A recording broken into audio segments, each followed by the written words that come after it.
Sorry guys, can you hear me now? I had to reset up all my OBS settings, but let me know if you can hear me. I'll check the chat. I'm doing the ultra low latency. Okay, sound is good. Great, thanks guys. I was saying it's been a long time since I've done one of these, and I just want to do it to have some fun. It's kind of nice. Like, I work creatively, and it's a lot of in the weeds details that sometimes I'm like, I don't think that's interesting for people to watch. But I'm doing a lot of different things today for the fishing system, which I basically decided last week that it does need to go in there. And I just want to hang out, and hopefully there's some good information here for you guys.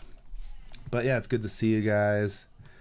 Glad it's not muted anymore. Yeah, we'll see how this goes. I had to redo all my OBS settings and get everything ready, so hopefully you guys can see and hear okay. And I'm gonna just be doing odds and ends, just in I'll probably do Adobe Audition stuff, Blender stuff, Unity stuff. And I'm not gonna finish the fishing system, but I am getting some little things done that I've been meaning to do. And also, like, I don't know, my brain isn't as sharp as it used to, so I'll probably be looking up a bunch of stuff that I've forgotten. Like, I'm probably gonna do some like simple physics simulations in Blender to get a special effect I want. And there's just so many different button pushes and everything I forget. It's good to see you guys. I recognize a lot of my GDU students. So good to see you. Got Guy Punked, Lady Vanta Black. Good to see you. Happy New Year to you too. Oh, my brother. Oh, my brother's a moderator. Jonathan, please block anybody.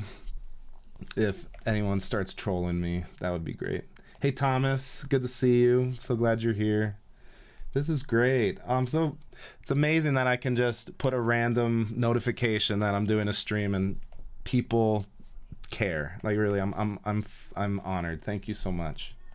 I am working hard on this new game. If you don't know, I'm working on a first-person farming horror allegory. That's what I'm calling it. And it's called We Harvest Shadows. And I've worked on it for over 2 years now.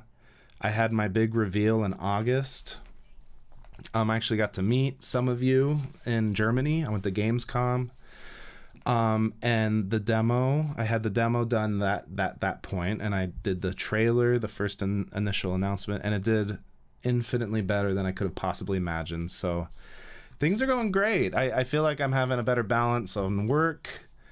It's still like I'm a little burnt out because the game is so big, and that's why I'm getting help.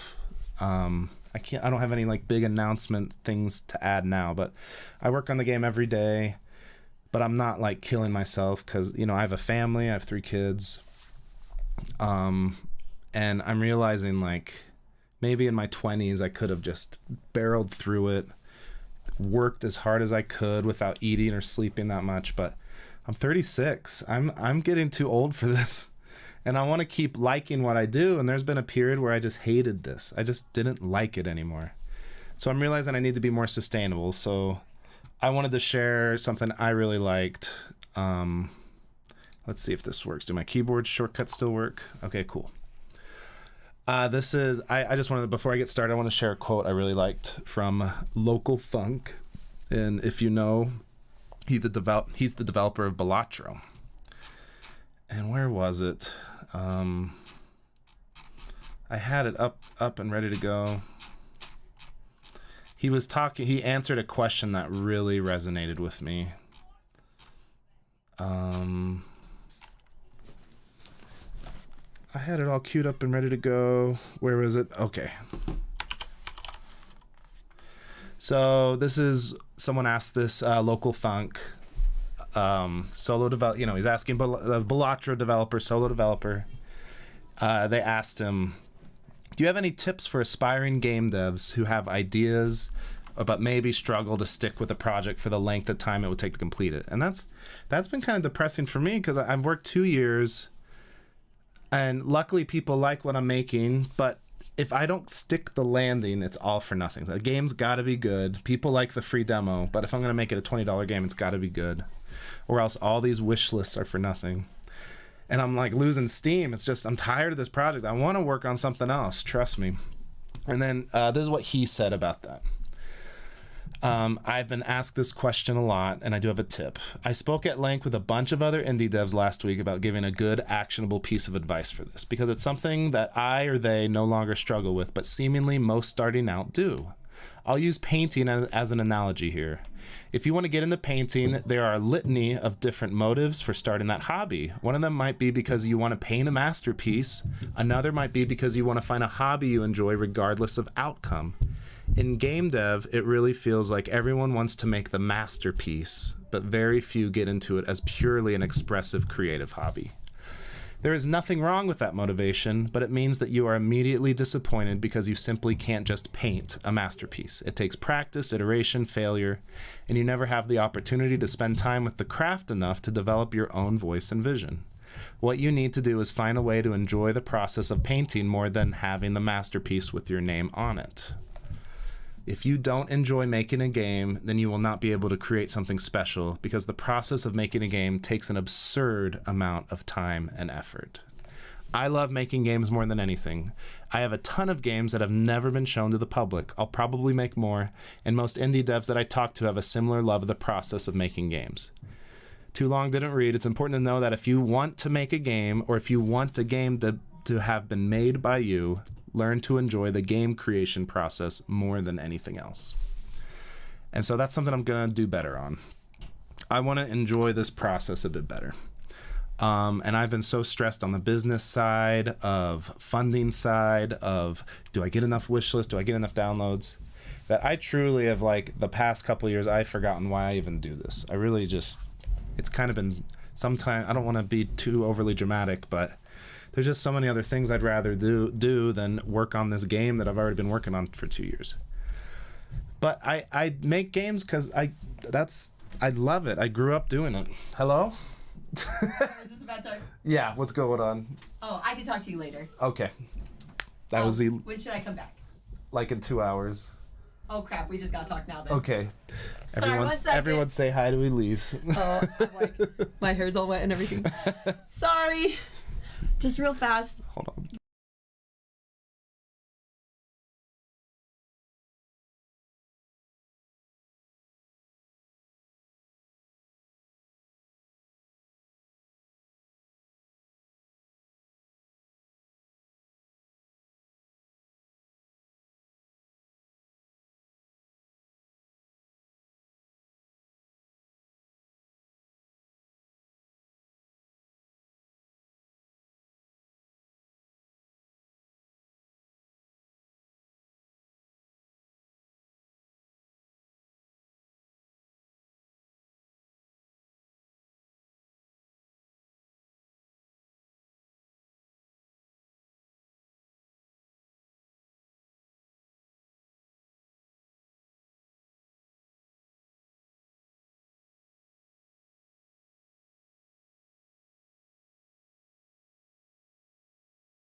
Sorry about that.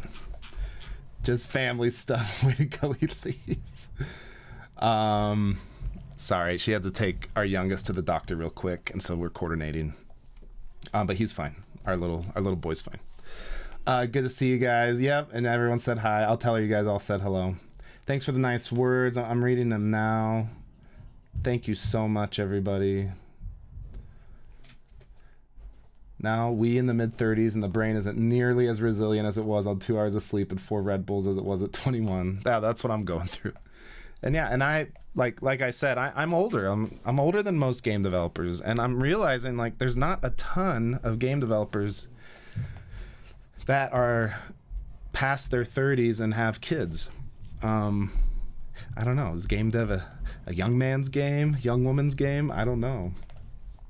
Maybe a little bit. There's so few, like, you know, it's like a miracle that Warren Spector, he's like the creator of Deus Ex, he's like in his 50s or 60s, and he even said, there was this awesome article where he's like, am I too old to be doing all this? And like, I just can't do it as much anymore. But anyway, all that, I'm kind of get distracted, and I'm not gonna, I'll probably do this an hour and a half.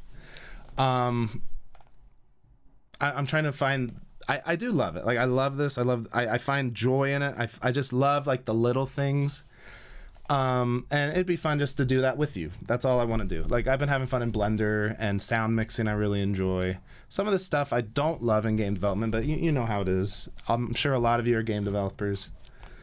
It's hard, but I'm working hard and trying. I'm not fueled as much by passion, but I'm fueled by like discipline of like having a schedule and just getting a small thing done every day. And it's funny, like I spoke at GDC a long time ago at this point, like I think it was in around 2018, 2019. And all those things are like, those things I still said, like never have a 0% day, work on something fun so that you trick yourself into doing the stuff you don't want to do later. All that stuff still applies. And it's like, I forget my own advice. I really do. It's crazy. What am I thinking?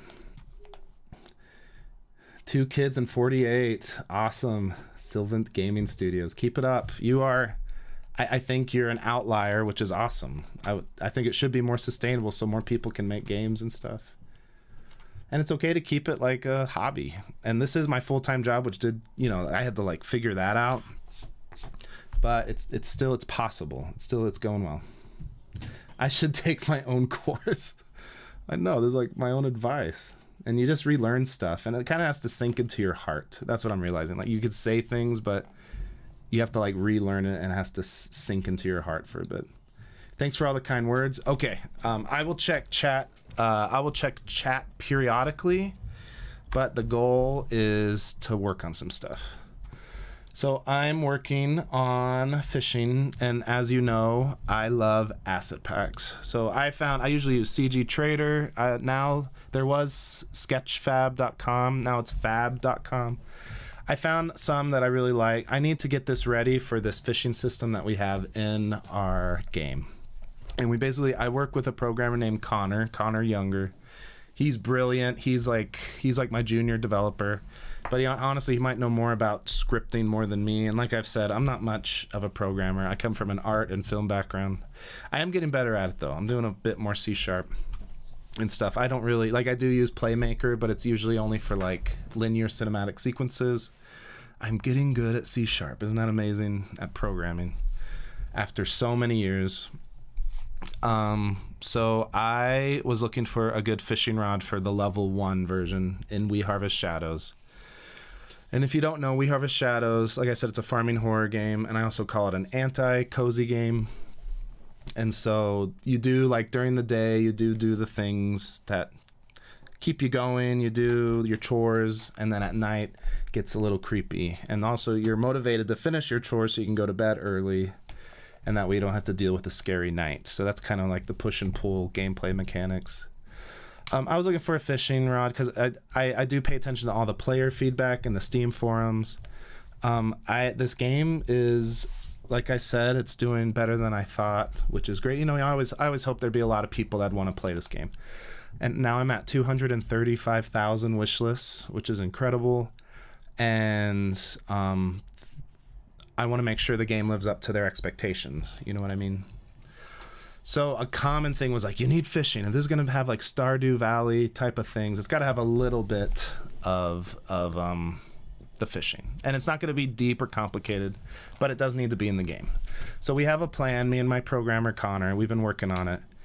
But we have a system. We bought an asset pack called Fishing Gaming System or something. And it's mostly working. It helps with like fish probability and the lure and the line physics. Like, we don't want to do that from scratch. That's a big thing I talk about to all my students, is that why remake the wheel from scratch when there's a million wheels you can buy for like, or get it for free usually. This fishing system was like, I'll just show you. It was $15, and the amount of work, fishing game tool. The amount of work that this has saved, like, there's a lot of modifications to be done. Like, you can't just drag and drop it into your game project. You can't. But if you know the basics of development, you can take bits and pieces and get it in there. And this is like, it's really nice. It's not perfect, but it saves you quite a bit of work. The default fishing rod's not very good, though, so we need something for the level 1 fishing rod. And so this is the one I found that I like. I found a bunch. I actually like this one. I might do this one for like the final upgrade for the fishing rod. I think this one looks great. That one's kind of cool too. Like, I want it to look like it's kind of made of spare parts, and this falls alongside the logic of the rest of the game, which is like your level 1 axe is really rusty and made of wood and everything. This one's pretty good too. That would be like a good level 2 fishing rod. This would be a good level 3, but I want to just do level 1. And I love, this is like, it's literally like a piece of wood with like old wire attached to it. It's great. So this is the one I was gonna get. So let me, yeah, it's $5. So I'm gonna get that right now. And a lot of people ask me like, well, what's the, like, can you just buy any 3D model? And it's like, no, like you really can't, because you're gonna run into issues. So you got to be like a little careful. Like, this is an OBJ, which should be fine. I don't know how many polys it is. That's something I'm really careful about. Oh, it's 6,000. That's great. I'm gonna get it right now.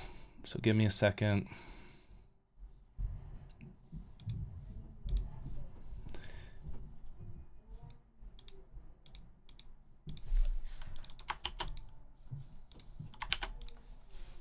And we are going to put this in Blender. Come on. Oh, it crashed.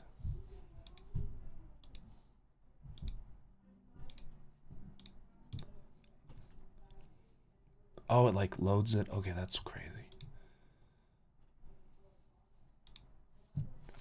Yeah, I guess Sketchfab, which you get, you know, and this is something important you guys got to know. I do buy a lot of assets, but I do a lot of due diligence too. And even on Sketchfab, you'll be like, wow, look at this. There's a duplicate of Samara from The Ring, the creepy girl in the well. And it's like, oh, there's a Pikachu model. And like, just because you could buy it on a store doesn't mean you have the license to use it in a commercial project. So that's pretty much, you got to be careful. You know, there's been stories of people that are like, I'll just throw everything I find for free from some sketchy 3D model website. And yeah, that's not going to go well. And you might get removed from Steam. You might get a cease and desist. Got to be careful. Okay. I'm going to save these other fishing rods for later. Okay, let's get this going. So in the fishing system, I have to make 5 different, in fact, let me bring it up right now. So I have to make 5 different positions. So it's almost like setting up the IK, the inverse kinematic, so it works correctly when you're like yanking the fishing rod up or yanking it down. And the asset takes care of all that, but to make a fishing rod work, I have to add some stuff. So I think it was it Advanced Guide? It's so nice. These developers have documentation for the things you buy. It's so worth it. I love asset stores. I will die on that hill. And I used to think, oh, everyone, if you have assets, they're going to make fun of you and they won't buy the game. And that was the big thing I learned after the first tree, which did use quite a lot of store assets. No one cares. Like, maybe a handful of people, like 10 people, were like, that rock is from that environment pack. And no one cares. Like, it didn't affect the rating of the game at all from the people that matter, which are your players. Okay, so I need to add a skeleton to this rod model. Minimum of 15 bones. Okay, create extreme bending points. So yeah, I got 5. Down bend, left bend. And yeah, sometimes the Blender stuff gets pretty confusing. I'm not gonna lie. I did used to use Maya. It's been a while. I just think Blender is getting to that stage where it's so good and it's free But just going straight from Blender to Unity, it's not going to be straightforward, unfortunately. And like people ask me, like, well, then how do you figure it out? And I'm like, it's just trial and error. Oh, yeah, I got to make sure the pivot point is okay. Transform pivot point set to individual origins. Okay. And it's just, I'm not making an animation. I'm just making a pose pretty much, which is 1 frame. And I will set it in Unity so that it bends correctly. Is there anything special I got to do when I export to FBX? Okay, cool. And then you just set it up in Unity like that. Okay. Let's get going.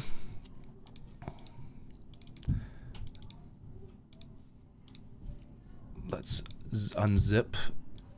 Lots of zipped Inception zip folders.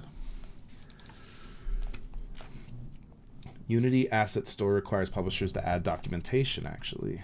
Good. Sometimes I feel like they don't.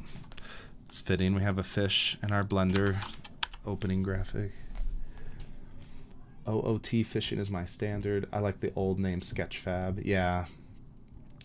Arcadia asks, will the fishing be an active minigame like Stardew Valley or something more passive like The Long Dark? Oh, that's one I didn't check out. I have played The Long Dark, but I never did fishing in that. That is a good question. I actually want to hear your thoughts later when I show you how it's working in We Harvest Shadows, which is super rough. It's not going to look great, but we're getting there. I would love to hear feedback from game developers and gamers alike what your favorite fishing systems are, because I think that will be something we do add from scratch, is we make some kind of mini game. Like I've debated a lot, like, do I do the Minecraft fishing where it's just super chill and you press it at the right moment, you get a fish, which that might be fun. But I kind of like, personally, I like, have any of you played Dredge, the fishing Lovecraftian game? Dredge is pretty awesome. Is the story for the game fully written? Yeah, pretty much. Like, not every line of dialogue, but the whole outline of the game is set, and I'm really excited for people to experience it when it's time.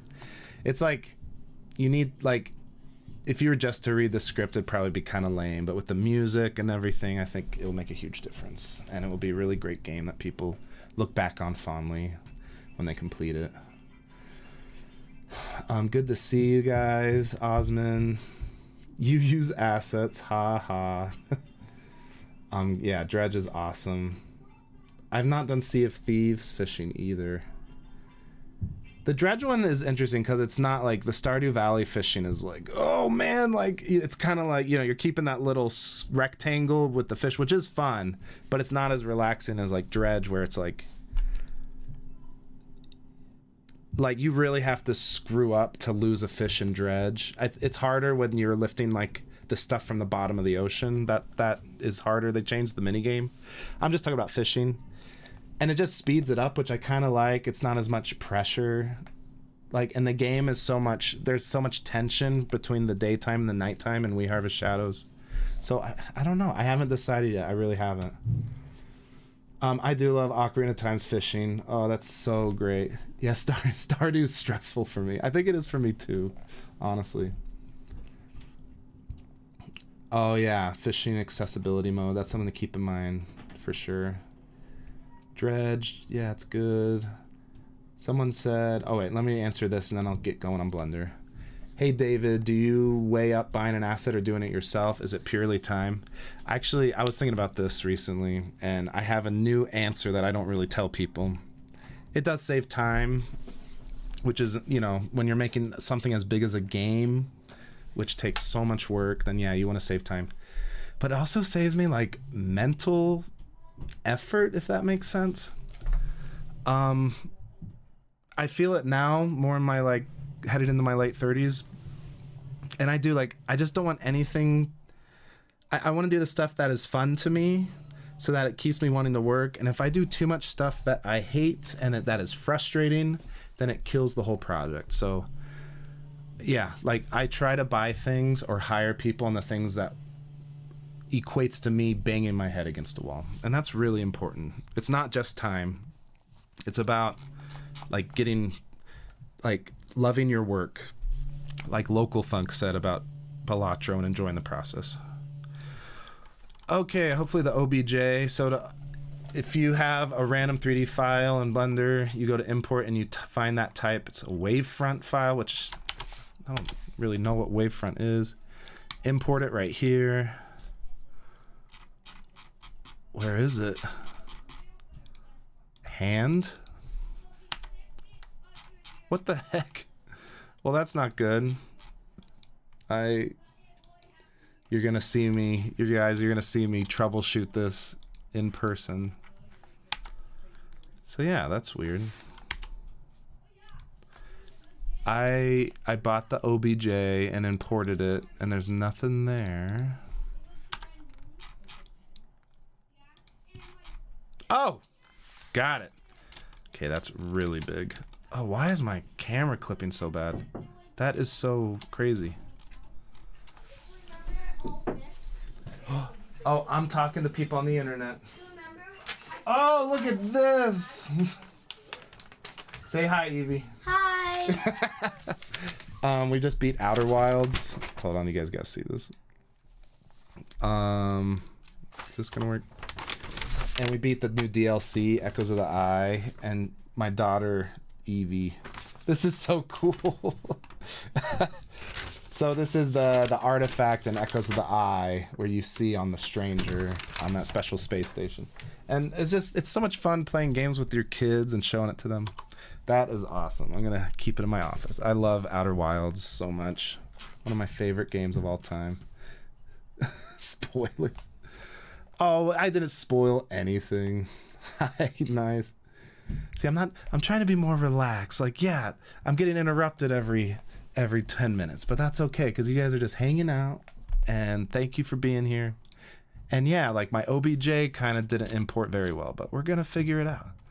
So there's like artifacts and stuff here, but I think that's just because it's so big. I don't know why. It's so big I like can't see it. What is with... I've never had this issue of like my camera clipping or something giving me so many issues.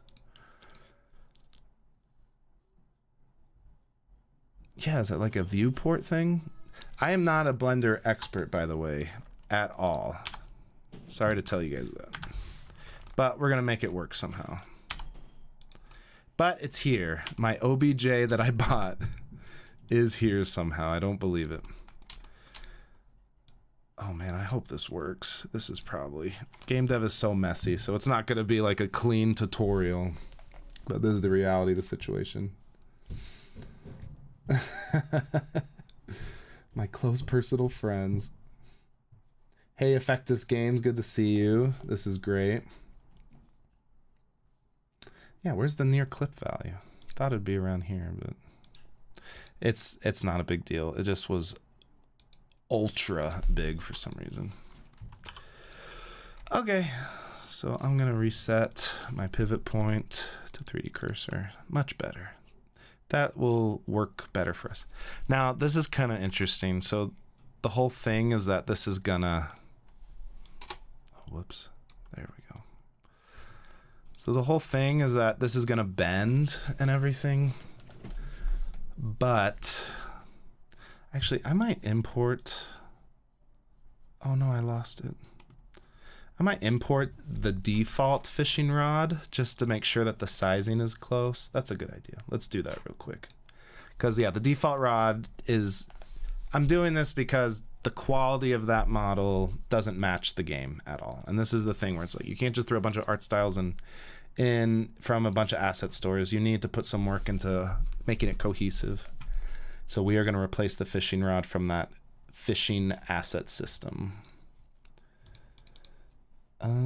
So let's go here, here. Fishing game tool. Is it like that? No. Oh wait, it's an example. Fishing loot? Oh wait, I found it earlier. It's not there. Oh, is it under character? Sorry. found it.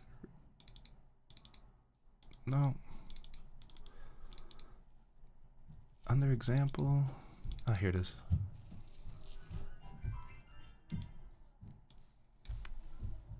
Oh, here's a quick. I love everything. If you guys have heard of this, it's basically, it saves every file, indexes every file in your computer, and it takes up a bit of RAM, but it is so worth it.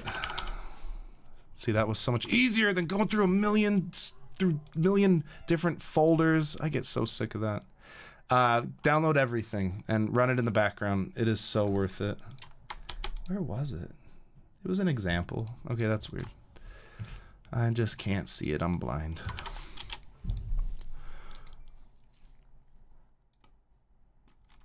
Okay, this will help me make sure. So this is the fishing rod that it... Let's hide this giant monstrosity. So this is the fishing rod they give us. And they have the different bend with the armature, the bones. So, okay.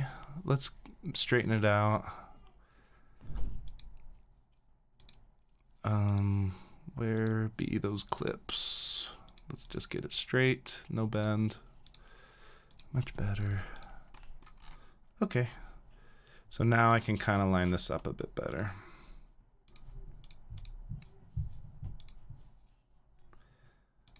Oh, I'm not seeing...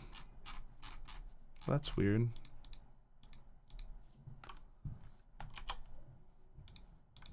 Oh, it's on edit mode. Sorry. I'm making noob Blender mistakes.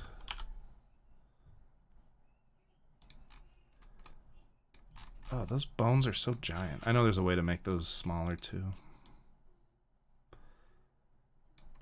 Okay. And I don't think the length matters as much, but we'll still do the 15 bones like it says in the documentation.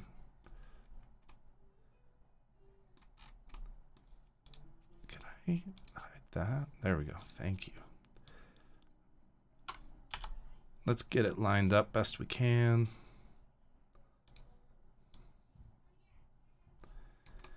And I think the asset uses like some hand inverse IK stuff so that the hands line up, even if this is a little different.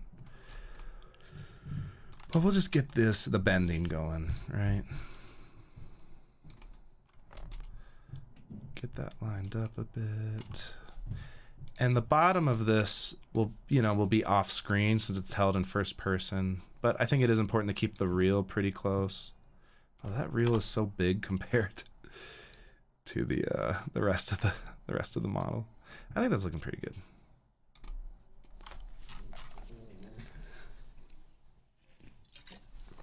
Hey guys, good to see you.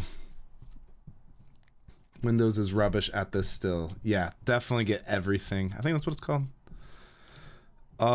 Best thing ever. Yeah, it's called everything. And it does it's so fast because it's always in RAM, but it doesn't take, it's totally worth how much it takes. Near clip, navigate to the view tab in the side panel where you'll find clip start and end clip options. Change the clip, how close you can zoom in and out. Very nice. So in the view tab, huh? Oh, there it is. Okay, this stuff. Is it in viewpoint?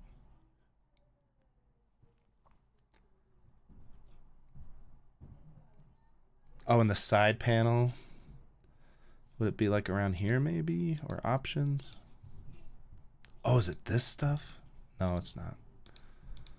Oh, here it is. Cool. I don't know why it was being so weird. Now I think it's at a good setting now. I don't know why the OBJ imported such a huge, giant amount. Okay, cool. I think this is good. I'm kind of worried that... I wonder if I should stretch it out. Normally I try not to stretch it out, but maybe to make it match a bit. But actually in the game, which I haven't showed you yet, it's a little tall. Like I want the very top of the screen to see like the top of the fishing pole. So let's just try it like this. I can stretch it out later. It's not a big deal. Okay, so that will fit, I guess, you know, in world space and its origin, that will fit the default fishing rod. So maybe we don't need this anymore. Delete hierarchy, goodbye. Okay, so let's start doing the bending. So I need to create bones. Which, do I do it in pose mode? Oh wait, let's create the armature first. Okay, so do I create the armature from here? Oh, and this is the new Blender version, so I'm not really used to it. So you create a modifier here, which, do I have it clicked on here? Okay, so let's, so armature is basically saying that it's a skinned mesh renderer. And I still don't totally understand it, but using this modifier kind of automates it a bit. Again, a true Blender pro could correct me. And normally, like in Maya, like I used to like paint the weights using like a little brush circle tool by saying, okay, like this vertex, this vertice is adjusted this much if like the bone is moved this much. It's basically you're painting the weights by saying like how much the skeleton affects a certain part of a 3D model. So I think we have the armature, which means now that should, normally it should like create, oh, there's, okay, that's the modifier. But I think, I guess, yeah, we can't, you cannot go into pose mode unless you have an armature, which I thought I added it. I thought it adds it automatically, but I guess it doesn't. So let's just add it ourselves. So if you go to add and then armature right here, we get our first bone, and we are gonna put it right here, and we're gonna do right that. And then I think in the original model there is like one bone here, and I think that's like the base of the handle, which we do need to keep that in mind. And this is so big. I think you can shrink them and it doesn't really do anything. It's just for your convenience. And then I think there's one bone that's by itself, which I think is the handle. That's like the root or the pivot. But now we need to make the bending of the pole itself, which I'm hoping this is long enough. And I think the normals look okay. I think the model looks okay. What is that like? Sometimes I'll look at it to make sure that there's, you know, there's proper sharp seams and that it doesn't look all messed up. I think this will look fine in Unity. Looks pretty good. Okay, so I'm gonna Shift D and I'm gonna just move this over, and then this is where the bending starts. And then I think, could I just extrude this? And then I don't want to like copy and paste it, then parent every single thing to it. So let's go to edit, and I'm gonna select this bone, and then I think we can extrude a bone. Oh, whoops. My bad. You gotta click this one. There we go. And so now this one's nice because now it's parented correctly. I hope this curve doesn't mess me up. I don't think it will. We'll see. And I'm just gonna, oh wait, maybe, okay, I don't want to do that now. Okay, so let's try this. I'm gonna subdivide. In fact, let's get this over here. It's giant, but just bear with me for a bit. Maybe, yeah, should I do it all the way to there? So I think I can right click on the bone and then I can subdivide, and then every time you do an action in Blender you get like a little pop out. So I think it said 15, but that seems like kind of ridiculous. I'm worried that the scripting, no, I don't think the scripting matters. I don't think it needs to be 15 bones, but we're gonna try that. How many is that? That's a lot. 1, 2, 3, 4, 5. Oh, it says here 8. Do we really need more than that? Maybe let's do 10. And then also let's, and I don't, maybe it's more important that, okay. Let's try it. I'm just gonna have fun with it. Oh no! Oh, it really went off. I didn't check the rotation there. That's embarrassing. It went off, so that's not gonna work. But we got some practice, right? I'm just gonna get rid of that. Oh, I just can't believe, why did I? Yeah, because it's a line on the grid, but I don't know why I didn't check that. Whoops. Sorry. And then there's that armature. Let's start over. So let's add an armature again. Oh, I can't believe. Yeah, now that's 90 degrees. I should have checked it more. Now I think we need a bone for the handle. And then Shift D, and let's go on the Y-axis, but they're flipped, which is super confusing. Okay, and then we can extrude. We'll go to there, and then we can subdivide that, and let's just do 10. Much better. Oh, see, it's not veering off in a horrible direction. Okay, cool. Do I have a release date in mind? No. Like, I want it to come out soon, but it's not ready. And I think people were so excited for the demo, which is awesome for We Harvest Shadows, but I gotta make sure it's good. There's still like a lot of bugs even in the demo, and we're fixing them. I haven't updated the demo, but I have these ideas for the game to be good, and it will just take time to do it. So I think I need a year, maybe more. Not sure if you made 2 separate armatures. No, I did not. Well, why is it making... Oh, it's because... I was trying to duplicate a bone, and it duplicated the armature. Oh, that's silly. Whoops. Yeah, then I'll just make... Then let's delete that. Thank you. I don't even think if we need that other one. I think that was there was another bone in the last one, and I don't even think we need it. Guess I could try. I don't know.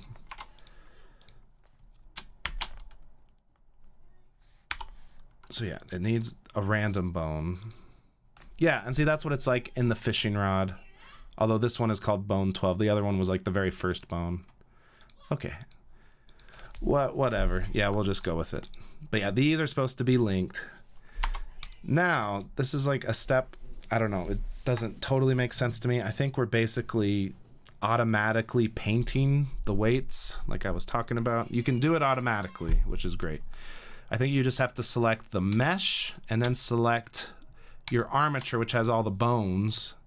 And then if you go to Object, Parents, and then Automatic Weights under Armature Deform, it should work. Okay, I think that did it. So now we can go to pose mode and be like, oh, it's working. Kinda. It's looking horrible, but it's working. Okay, cool. It is deforming the mesh, which is great. I hope that's not a problem, that like the mesh itself isn't straight. It will always be a little curved, which is fine. Like it's like a bad branch you made a fishing pole out of, but I just wonder how it will affect the deformed mesh when we're doing this skeleton stuff. I don't think it will be a big deal. I don't think anyone will notice except maybe me and other developers. Oh, good to see you, Strawberry Queen.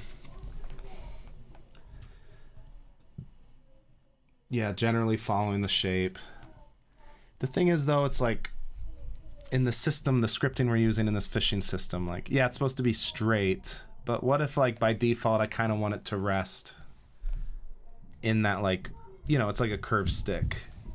Like, it won't look, it's not supposed to, like, I'm worried that they will mess up the scripting if I, like, change the skeleton a little bit and make it line up with that pole, but yeah, I'm curious. We'll try it out.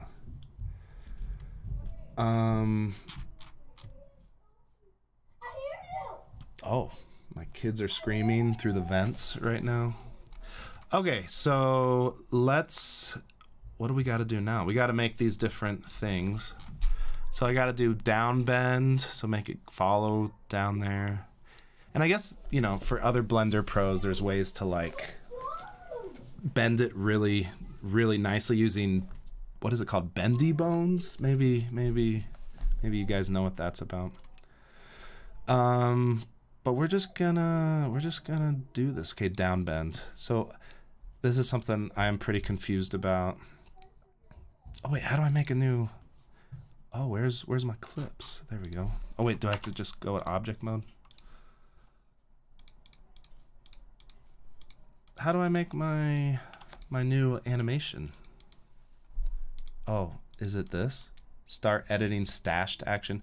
This stuff makes no sense to me, by the way. If there's a Blender person, I do not understand the animation clip stuff at all. Oh, do I have, maybe I need to set keyframes first?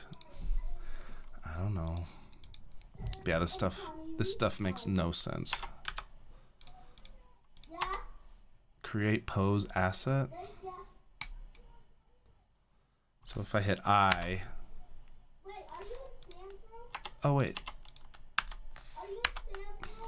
Okay, and that made the action automatically. I still don't really get it. So here's all the bones. Can you guys hear them talking through my vents? I might have to go talk to them. Oh, here's all the actions from the FBX I imported. Oh, is that? Oh, what the? What? It like overtook. Oh. Oh wow, I didn't even think of like using it. See, that's like the kind of stuff I don't really know how to do, is like take it out like that. Oh, it saved those positions. But then why did it flip my mesh? I wonder. That's crazy. This stuff is so complicated. Oh man, it flipped the whole thing. That is pretty frustrating. Why are you doing this to me? But maybe. Yeah, there's my animations. So it was working.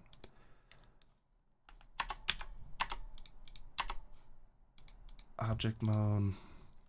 I wonder if I have to like freeze. Yeah, I wonder if I have to freeze the scale, rotation and scale. Much better. But I'm kind of nervous about those other animation clips when I imported that FBX. But that's okay.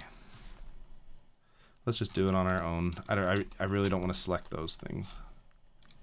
So if we click that, this is another thing. There's like fake user stuff. Like if you've noticed, I've had stuff delete itself from Blender because I didn't hit this little shield or something. Save this data block even if it has no users. I don't know if that's Blender just discarding stuff that it thinks like after you save a file, it's like, oh, we don't need this anymore. Doesn't totally make sense to me. But anyway, okay, we're just going to be doing rotations. So I think, let's do the downward one. Oh, I don't want that though. So we're just going to do this one. Oh, much better. And then, oh, and then remember, bone keyframes are done in bone properties, not in like the object properties. Okay, and I think, okay, yeah, so, which I don't like using the quaternion thing. I forgot to change it, but I'll just do it like that. That's fine. But I think in the last one, it's something like 0.8. It's like it's 0.98, I think, for like getting that. Oh, and then let's make sure that, let's make sure, and if you want to like change transforms directly, make sure that you have the record button on. And make sure you're set to 1 right there. So now if I do this, it should automatically set the keyframe. And so if you do that, and now I don't really want to do every single bone, although that's going to be like really, maybe that's going to be too bent. So let's do 0.998 in the W.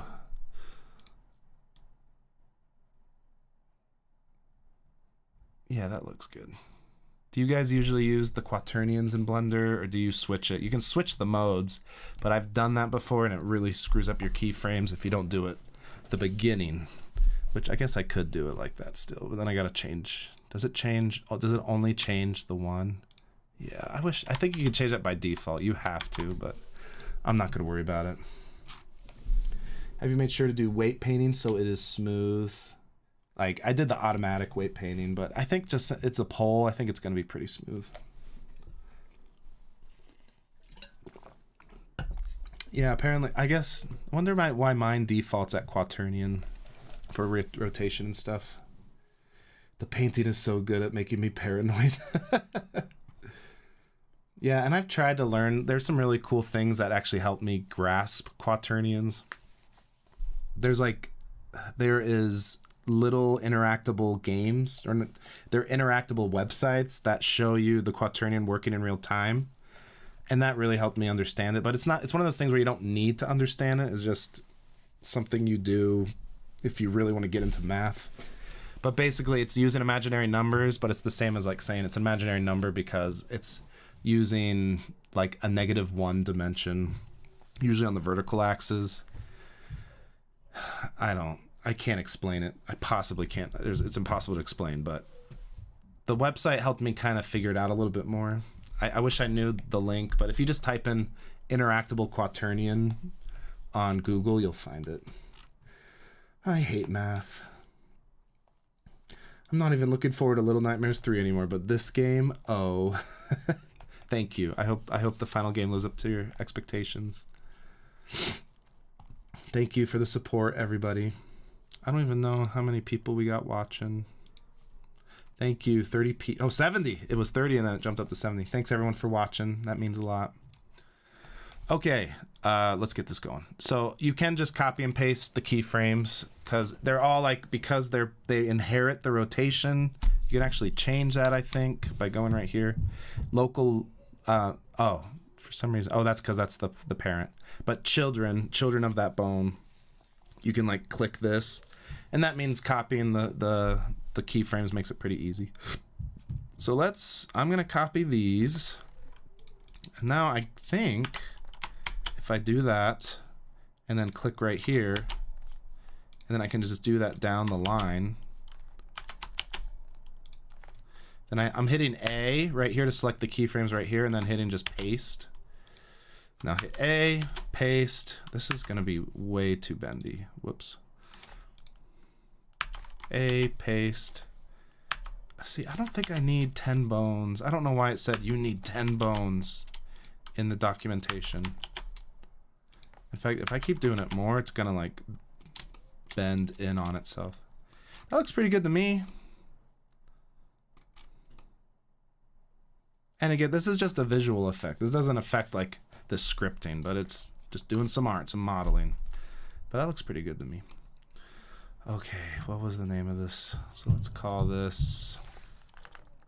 Oh wait, they call it just down bend, so I'll do that. Cool. Guess, should we do the other ones? It's not super exciting, but this is the life of a game developer. I can just do that, right? And then let's call this up bend.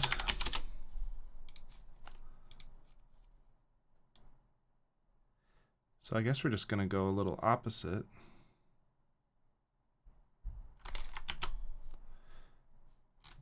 It'd be nice just to reset that.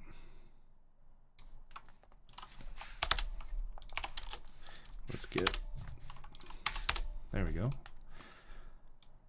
I think, yeah, I really don't think it needs a lot. So let's do that. And then I'm gonna hit A right there, Control C to copy, and then I'll just go down the line. A, paste, A, paste, A, paste, A, paste. And now this is gonna give me like a little bit of warping because of just the mesh itself was a curved branch, right? But I don't care that much. Okay. And, you know, if it was like a curved branch, it would kind of bend like that. It would be kind of going up and then go whoop. So that looks pretty good. I don't even think you used the upward pose that much in this script. So that looks good to me. Actually, I should save this. I can't believe I haven't done that yet. Oh, I need to make the cooler for fishing. I might have bit off more than I could chew. I wanted to like make the ice cooler with you guys. Maybe I can get around to that, but I think we can get there. Okay, cool. So let's say this is the cooler. This is fishing rod level 1. Okay. Next one, and then, oh wait, what else we gotta do? There's no bend. Left bend and right bend. Okay, we're almost there. And so, yeah, I guess it uses some kind of blend tree in Unity to like where you're pulling from the fishing rod or the fish is taking it. You kind of need that stuff. So let's go now. Up bend, down bend. Cool. Let's make a new one. Let's zero out this quaternion. So left, okay, we can do that. Yeah, okay, let's do that. And then because I have the record button, every movement I make will record that keyframe according to where it is on the timeline right here. And so that looks like a good amount. So I'm gonna click that and then Control C to copy, and then I'm just gonna go down the line. I hit A, paste, A, paste, A. Oh shoot. I wanna select keyframes. I selected the bones right there. So click that, A, paste, A, paste, A, paste, A, paste. Oh no! Did I mess that up?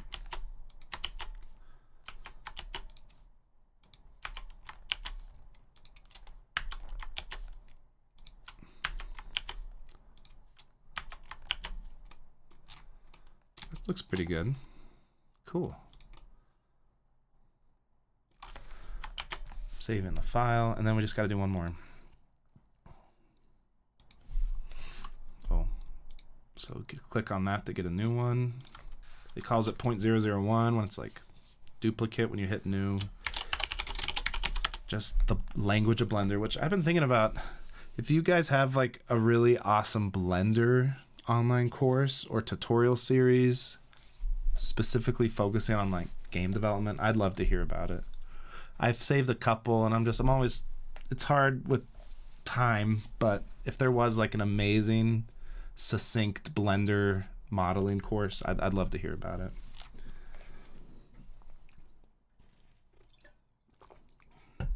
You can select all the bones that you want to bend and change the transform origin to, oh, you're a genius. That's the kind of stuff I don't think about. Is that a need or need 15? I actually don't know. Yeah, they said 15 bones. I think it's just to get the effect. So this fishing rod's shorter than the other ones, which hopefully it doesn't cause a problem. But thanks for watching, everybody. It does say it needs 15 bones, but we're gonna find out. And this is my life. I try out things and realize, oh, this doesn't work. Sometimes it works. Okay, I'm gonna try that thing. Okay, I don't want every bone. Can I just do that? Okay, could I just do this to like zero them all out? No, see, it's only doing that. So if I wanted, so I'm in pose mode. I set the keyframe to there. Like, couldn't I like zero? Oh wait, do one. It's only selecting the last one.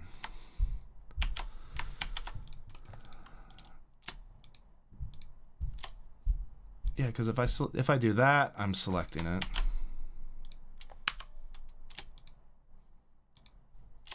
Oh, wait. Oh, see, that's not working. See, this is stuff I'm not really good at. So I do it the slow way, but like I know that it works. You can hit Alt-R to reset the rotations. You are a Blender pro. I love it. Oh, wait. Alt-R. Oh, that is beautiful. Oh, my gosh. Alt-R, huh? Is that like... Would I see that like in here? How do people figure that out? That is amazing. Thank you. Thank you so much, Mr. DB400. Hey, Joe. Thanks for watching. Good to see you. I don't want to get you too excited, but I'm about to recommend Game Dev Unlocked to my community out there in Mahoning Valley. Oh, thank you so much. That means a lot to me. Thank you. Lake Monster Games says, not a course, but the book, ebook, Blender Secrets. Okay, is a good, quick reference for things. I actually prefer books. Everything's a video nowadays, but I prefer like... I got the yellow book for C#, which I don't know if you guys have heard about because it's free, and it was one of the best programming books I've ever read. It's made it simple. It's like the first time I could like start understanding it. I love books like that. It reads like a picture book. Good to see you, Clayton. Thank you so much. Oh, mouse pads with Blender shortcuts. That Alt-R one was awesome. But like I didn't... Yeah, this is why I need to take like an online course or get that book. What was I going to say? Where's the yellow C# book? This is free. It's by Rob Miles. Oh, wait. No. Oh, you can download your own copy here. I don't know why this amazing man made it free. I actually bought the printed copy. And again, probably most of you know programming doesn't jive super well with my brain. But this, like, he just explains it so well, and I just never thought of it like that. And he talks about, and he does all the tutorials in like it's not abstract. It's like, let's make a program for banks and like how to add money for this bank that has hired you to make a computer program for them. Oh, I love this book. This one makes so much sense, and there's so much personality. He adds personality to it, and it's like I never saw it. I had all the books and tutorials, and it gave me such a hard time for years and years and years. I'm still not much of a programmer, but oh, I love this book. Definitely, it's free. Get the yellow book by Rob Miles, C#. It's so good. Infenzia on YouTube has a lot of Blender game dev content. Okay, cool. Yeah, the game dev angle's nice too. Is this book linked in Discord anywhere? No. Maybe I should... Can I add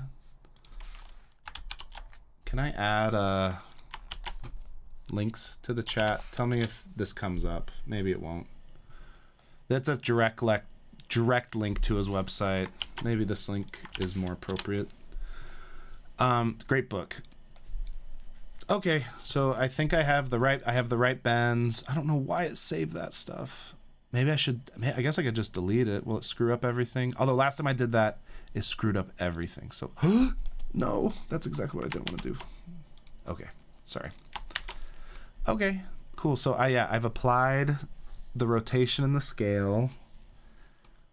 I think this is pretty close to what it should be in Unity. So maybe we should open up Unity. And we'll get that going. I'm going to export, although why did it change it to armature? So it's called fishing rod. Fishing rod. Let's call it 01. I don't know why it's called hand. We'll call it rod.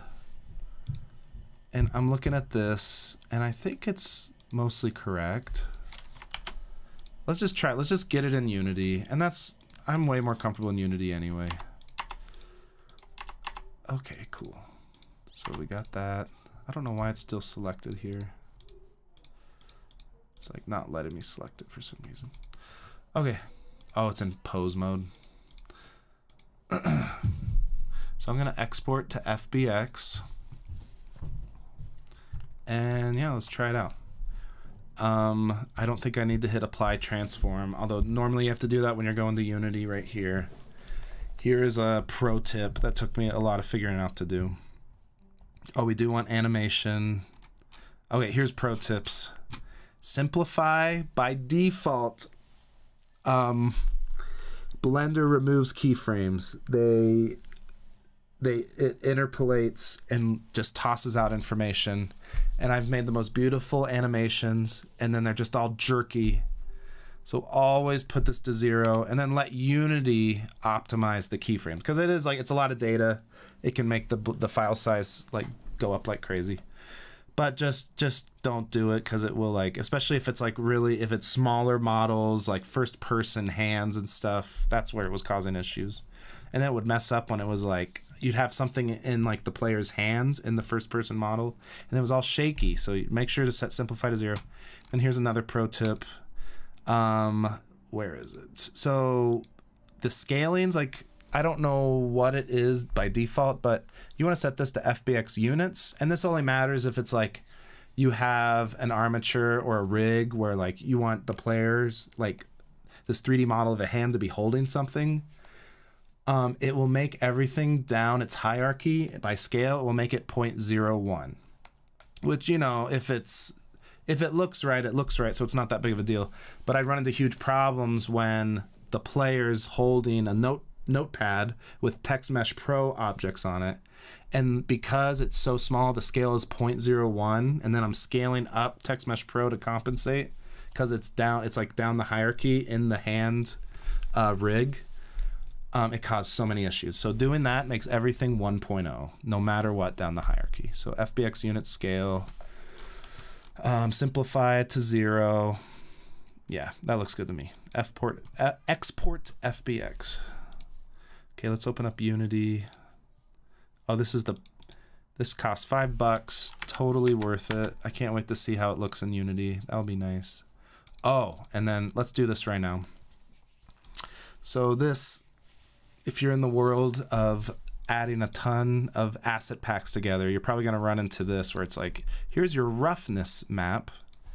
But if you're using the PBR shaders that come default with Unity, you're going to know that roughness doesn't exist. So let's fix it real quick. I do this a lot. In fact, there probably are tools to automate it.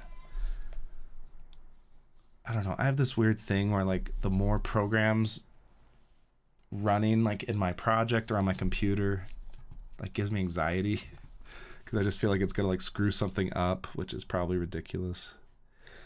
Where is it? Okay, so as you guys, probably, maybe you don't know this, Unity packs it's not called roughness. In Unity, it's called smoothness, which means it's an inversion of roughness. So all you gotta do, like in Photoshop, is just hit Control-I. That is a smoothness map, okay? But this is the silly thing. The smoothness map is not a separate texture you can drop into it. It is a channel of the metallic map. I don't know why they did it like that. I really don't. So here's our metallic map. So it says also, there's another thing. It says it's in the gray, like indexing for like the color mode. So you go to mode right here, and it needs to be RGB because there's no channel there. It will screw up Unity. Unity won't like it. So go to RGB color. Even though it is a black and white, we need an RGB color mode. Now, right here, you go to channels, and here's like red, green, blue. Obviously, it's all black and white, so there's no difference. So we're just going to hit a plus right here, and that makes the alpha channel. That is where the smoothness map lives. Again, I don't know why they did it like that. So I did Control-A to select all, then copy. Let's go to alpha, and then I'm just going to paste. There we go. This is a metallic smoothness map ready for Unity. So I'm going to hit Save As. And then I could save it. I don't know. Maybe this is silly. I could save it as a PSD, but I've just had issues with like alpha transparency in PSDs. So I save them as TIFFs. They're universal. Every computer can read them, including Mac. So I just do this because I think it will just be more compatible when my project is being shared across multiple computers. And it saves it uncompressed, and it saves that alpha channel of the smoothness. And then just to differentiate it, I usually call it metallic smoothness. So I save it like that. Yep, default's fine. Oh man, these are like 4K maps. Oh, there are dark sides to how I work. And one of the dark sides of downloading a bunch of assets is that you're project balloons like crazy and it gets messy. Still saving. How much time did We Harvest Shadows take you to make to this point? So I've been working on it pretty much in secret for 2 years prior to my announcement. And that includes like me just coming up with the idea. I hired a concept artist just to like make a pitch document. Because at that point I was like, I need a publisher. I'm not doing this alone again. Because I made my last game by myself and I self-published it. And I was like, I could use the help. So I was like, I was going to make a really great pitch document. And it didn't go super well. So I was like, I'll just do it myself like last time. And that's when I really started getting the work. And that probably took, after that, that was probably like 3-4 months after like I was doing like the pitch document and stuff. We Harvest Shadows made in Unity. Thank you. I'll take that as a compliment. It is made in Unity. And we are probably going to upgrade it to Unity 6. Right now I'm using an older version. There's an asset called Texture Channel Mixer for Unity. Yeah, and I figured there's like some tools. Again, like sometimes I just hate, like I've just had problems before where I have so many different like tools running inside the Unity project that in fact I'm running into it right now because I use a 3D modeler program called iClone or like Reallusion's Character Creator, and it has all these weird scripts for importing the stuff in, and it causes issues. I don't know. Yeah, I don't really have an answer to like, yes, download all the asset packs, but don't download too many. Hello, Christina. Christina's my sister-in-law. Good to see you. This is great. Marcus says, do you start with the story of a game or do you start with the game mechanic? If it's the mechanic, how do you find it? I almost start always with story, and that's just me. So you don't have to take it as like, that's the way to make a game. But that's what I'm passionate about, are like storytelling in games. And maybe after that, it would be atmosphere. I'm more interested in vibes and atmosphere. I'm not much of a gameplay-driven game designer.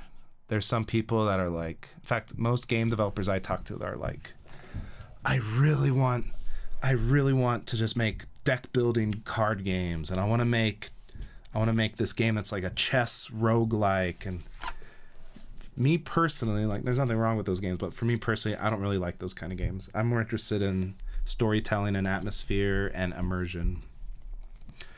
But yeah, for We Harvest Shadows, I think the story idea came first.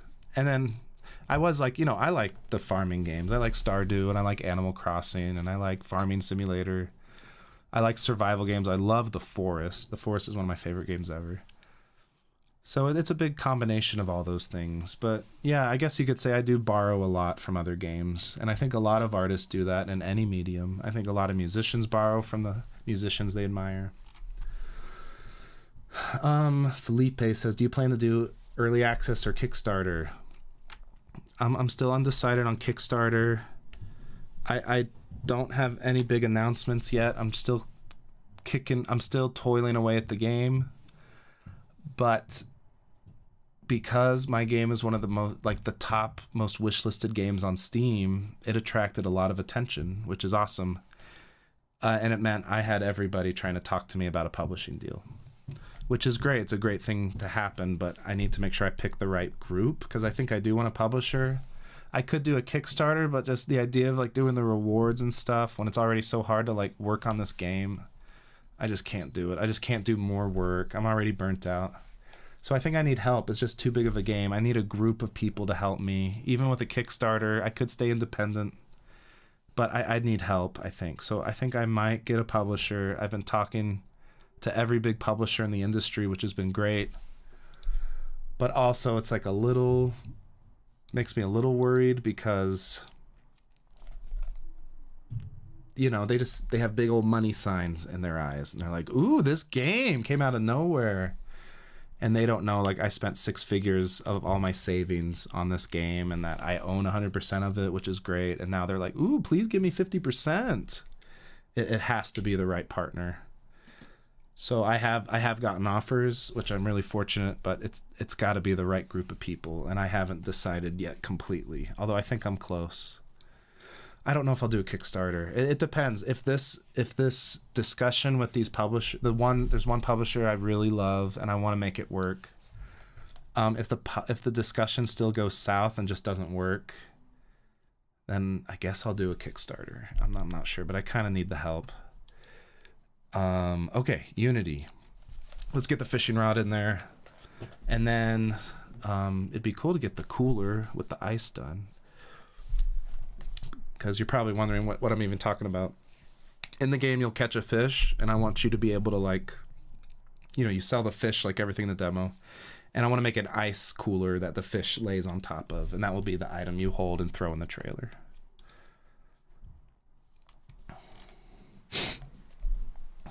Oh, Danny. Oh, good to see you, man.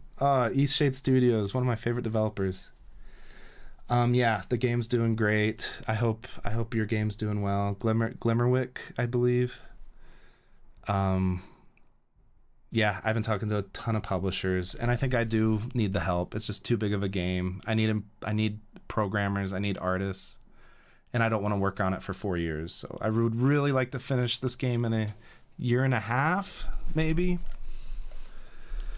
So yeah, we'll see. Yeah, thanks for watching, Danny. Danny made East Shade. He's awesome developer. He's one of my favorites. Have you guys played East Shade? That was like a big game on Game Pass and everything. And my kids love East Shade. I love East Shade. And yeah, it's a great first, that's what I love, like immersion. I love the storytelling. And it's basically an adventure. It's an adventure, first person adventure games, like my favorite type of game ever. And yeah, Danny's making a new, I think with his girlfriend or wife, they're making a new like magician. It's like a cozy magician like academy game. You learn to be a magician. It looks great. Good to see you. Thanks for watching. Yeah, I love immersion. I love just first person vibes and atmosphere. That's what I'm obsessed with. We got Connor, my programmer, who I told you guys about. He's so great. He lives in Australia. He's working on the fishing arms animation. Oh, he already made the fishing. Should we check it out for the first time together? I haven't seen his stuff. So I use plastic. Actually, I think Unity changed the name now. I think it's just called VCS or something generic that I'll never be able to remember. I was using plastic, which is source control. And like for the first tree, I was using Git. And Git was so miserable. I think just programmers are used to how stupid it is. And I just couldn't. It was such a struggle trying to get the branches all working and using Visual Studio through Git Explorer. So I just pay the $10 a month for the plastic, which is now called Unity VCS or something. And it's great. I love it. It makes so much more sense, and it always works. And there was some people online that are like, never, plastic is the worst. Don't use that. And then at one of my studios, we used Perforce, which kind of it was better than Git, but it was still a bit more complicated. I love how plastic is built in. So I'm a big fan of that. So yeah, we got the fishing stuff. And yeah, so Connor, I think, did some changes with the hand IK stuff, which will be fun to check out.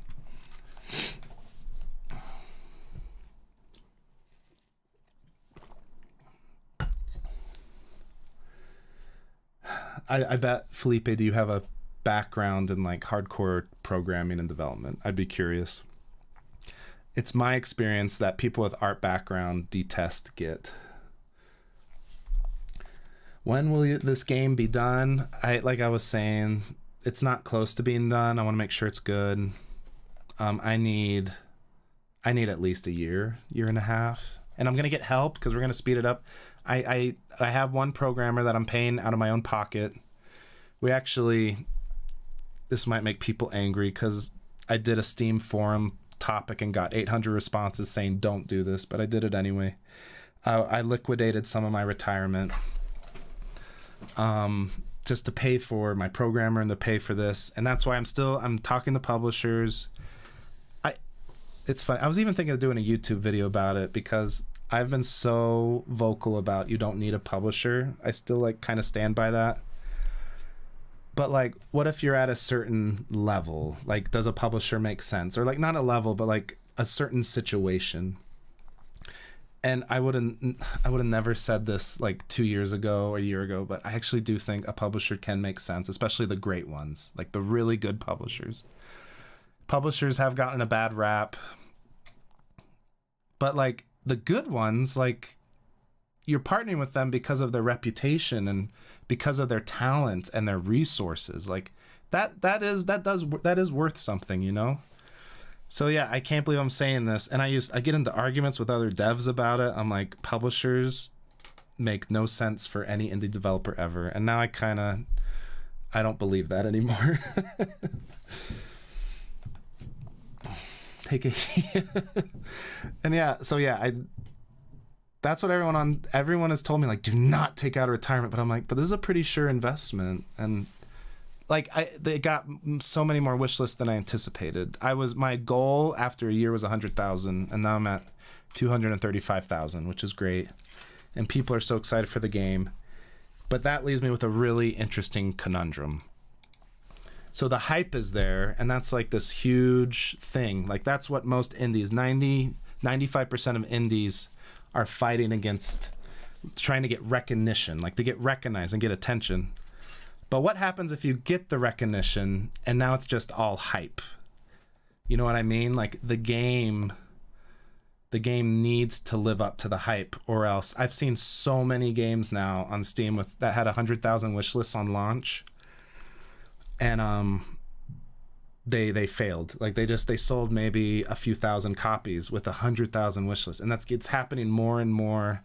I'm not gonna like call out specific games because some of them are games that I really liked, but it just was I was heartbroken to see, like, why did this game with 150,000 wish lists fail financially?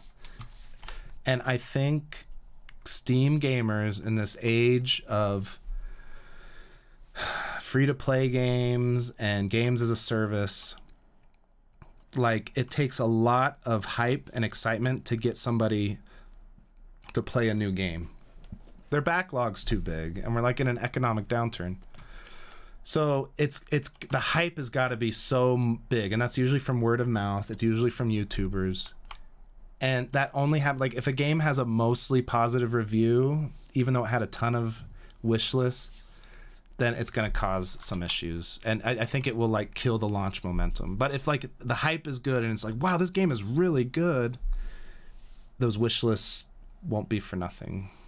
I'm not trying to be depressing. This is, like, advanced level marketing stuff because I am in this weird situation where I have a ton of wish lists. But, like, if you're making a $20 game, like, players, like, a $20 game is a big ask. Like, it's different if you're, like, making... I played this game that was called... I love this game. It's called The Cabin Factory. It was just released a couple weeks ago. You inspect haunted cabins on a conveyor belt. And it sold... It didn't have that many wish lists before launch, but it sold 100,000 in 2 weeks, 100,000 copies. And it was all from word of mouth and YouTubers, but also because it was a $3 game. Like, it was a great price point. And I just know, I don't know, I've talked to a lot of, like, I'm an expert consultant on gaming, and they'd be like, never sell a game for $3. But times are changing. It's got to be an impulse buy where it's like, oh, that looks fun, and oh, my favorite YouTuber liked it, I'm gonna buy it real quick. It did great.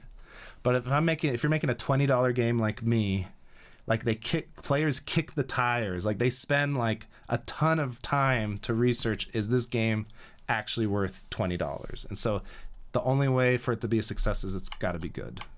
And it's why, I don't know, some developers are taking their time.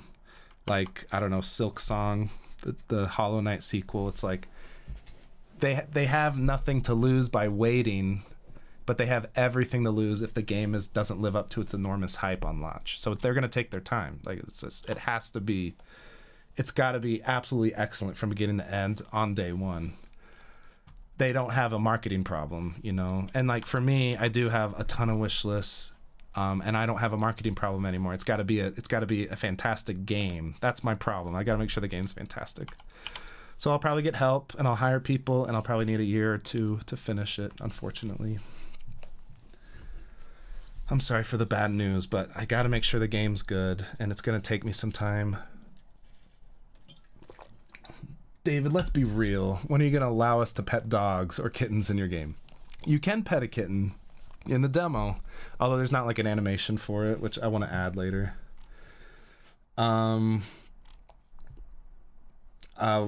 David, what's your favorite game of the year? Oh man, for 2024, I love. Did Mouthwashing came out in 2024, right? I played a lot of. I played Shadow the Erd Tree. I played Astrobot. I guess if we're talking, yeah, this was 2020. I love this game. It's such a good story and such good characters and writing, and I like short games nowadays as an old man. I love Shadow the Erd Tree. That was probably my game of the year from AAA. I also loved Astrobot. What else did I play? I like Balatro a lot, but I'm just not much of a card deck building kind of guy.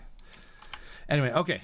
Here, if I don't know if you guys saw this, this is Connor's solution. I was like, hey, Connor, we need another body of water to test catching different fish. And he's like, I got an idea. So he just scaled up our bathtub, and that's how we've been fishing to get like the different fish. And then this is in the demo. This is the lake that we normally have. So we've been testing the fish differences in each of it. I love it. I thought that was something Connor did.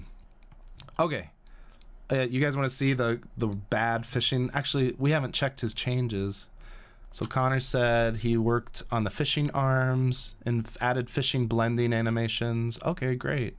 I was going to do that, but he did it. Thank you, Connor. Made improvements to the fishing system code. Oh, he did a ton. Oh my gosh. That's amazing. Connor he helps so much with the demo too. He's done so much work on this game. So yeah, like I have spent a lot in this game, but it's worth it when you're paying someone like Connor to do so much. And I might have made this game get away from me for a bit, but should we test it out? I wonder. Hopefully it won't be too laggy over OBS. A giant bathtub, spoiler. Use it for a scary flashback. For my bathtub for my mom. That's hilarious. What's happening in your hierarchy with the checkboxes? It comes with Unity. It's not a custom plugin, actually. Yeah, I think this is Unity 2021, so it should be in all of them. It just lets you able to select. This is our test scene, by the way. I don't know. Are some of these gonna work? Are these not working? Here's like a creepy lady. This is non-canon, everybody, so don't pay attention. Here's our dog, which will be an important part of the story. This is kind of spoilers, I guess, if you don't want to. I'm sorry. I don't want to spoil people that are excited for the game. I'm trying not.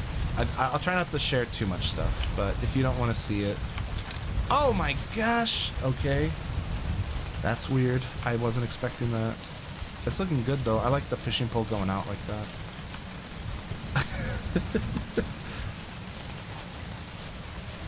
Thank you for playing the demo, guys. Yoink! Yeah, that... I think he's trying to get the IK. I guess that makes sense. I will do the modeling, because I have the first-person model in Blender, and so that was something I was going to do. So he's just getting it ready with the IK, which is looking pretty good. Okay, so... it's just... You guys can't take me serious. You guys can't take me serious like that. I'm gonna find that somewhere. Can I just disable the mesh? Okay, just one left-handed guy. Although he's like, yeah. We'll get all that squared away. I told you guys this would be rough. Okay, so if I hit it, and we're gonna add like particle effects, so when it hits the ground, when it hits the water, like it'll do. That's something I gotta do. I don't think I'll have time this stream, but I saw some. Okay, I was too late at that point. That was pretty good. We're gonna add the sound. The sounds is what really brings it to life. I'm realizing. So we have a cancel button. Oh, the weather system just made it super foggy. And then I think if I hit, or do I have to wait until it splashes? Oh, messed that up. Yeah, sounds make so much of a difference. If there's no sounds, it's like such a bummer. And that's what I have a huge list of all the sounds I gotta mix, which I was gonna do it today. I don't think I'll be able to. Go! So here, see like the bending of the rod. So we're gonna do that. I did that from Blender. Come on, get in there. And then we haven't added the minigame stuff yet, which I haven't decided yet. In fact, if I do get a publisher, that'll probably be one of the things I ask. Come on, get on the shore. Sometimes it just won't come up. But I think, and I'm trying to decide if we should have the players sit still. Get on here. Why? Sometimes it gets, the pathfinding gets stuck. Come on. Oh, where'd it go? Come on. Yeah, I might have broken that. I would love to have the, I would love for the fish to come on shore, because I think I'm trying not to overcomplicate it. If you catch the fish, it will like go flying up onto the shore, and then you can pick it up. And when you pick it up, it will be in a cooler full of ice. Come on, fishies.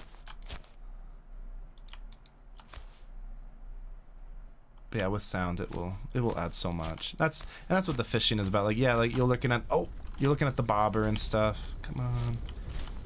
Why is it not coming on the shore? I haven't had. That's something we gotta figure out. It's like getting, oh, crap. I think it's getting stuck under the terrain or something. Okay, don't look. It's gonna look bad. Where's the fish? I think the fish. No, how's it getting? It's getting caught under the terrain or something. I don't know. We'll keep working on it. But let's get that other fishing, the old fishing rod in there.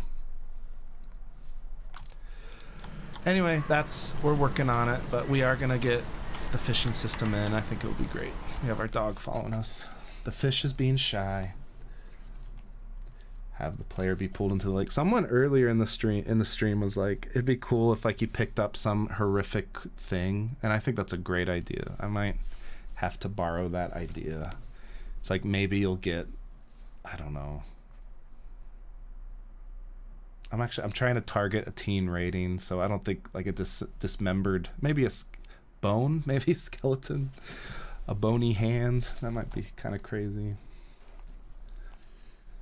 Oh, thank you, Cope and Madness. I hope you like the final game. We're gonna work really hard on it. Secrets revealed. Cannon arms.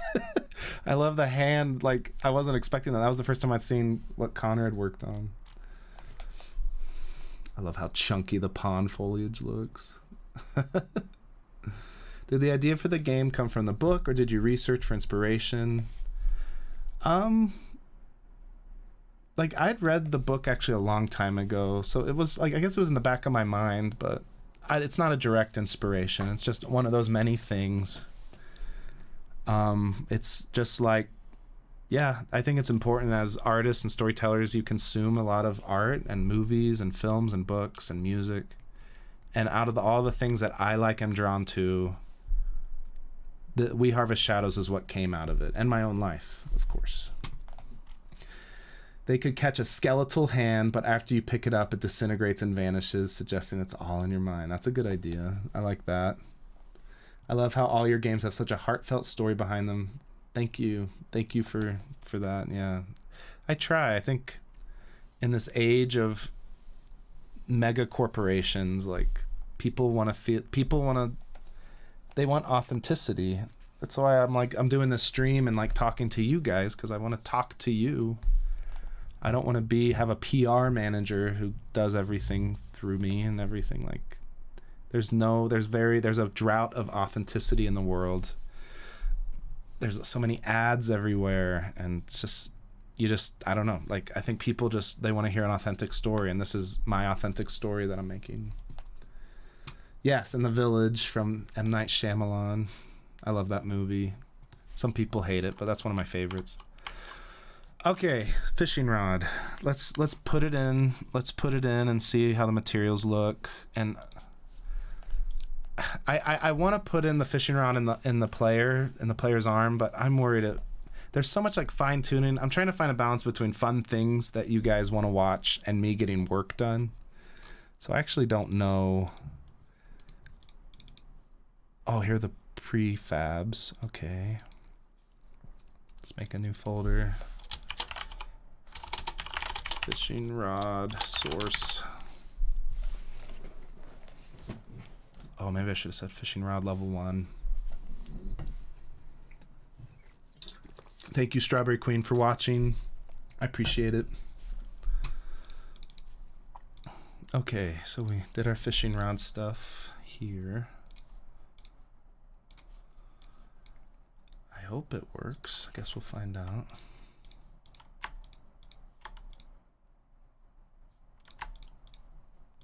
Oh, these aren't named properly. I can't. Not even my messy asset store loving self can name a texture albedo. I just can't do it, even though I'm pretty lazy. That would be bad if you just had the whole texture files just called metallic.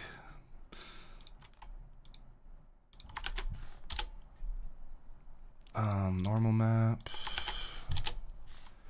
Okay, cool. Okay, I'm putting these in our folder in the project, and then I need the FBX. Then I got to set up the bending, which I hopefully should come up. I didn't mean to import the old fishing rod, and then it like overwrote the armatures and stuff. Kind of worried about that. Where did I save the FBX? Oh, I saved it somewhere else. Okay, hold on. I think I put it in fishing. Okay, let's try it. I'm kind of nervous. What's the texture res in pixels? I think these are huge, so I think they're 4K, which is ridiculous for my game. I can't, even though it is first person, that's kind of too much. Well, no, that's the whole texture map, is that one fishing rod. So I got to be careful because performance is horrible, which is what I hope to use publisher funds for, is to hire someone to help me optimize. That will be a huge help. Yeah, TL fishing is totally right. Okay, see ya, Lady Vanta Black. Thanks for watching. Get those biscuits and gravy going. Let's make our new material. Fishing rod 01 mat. Yeah, I think these are 4K maps. So I think for first person, if that's like the whole tool that I'm holding, I usually just do 2K, which it imports by default to 2K. So occlusion, normal, fix that.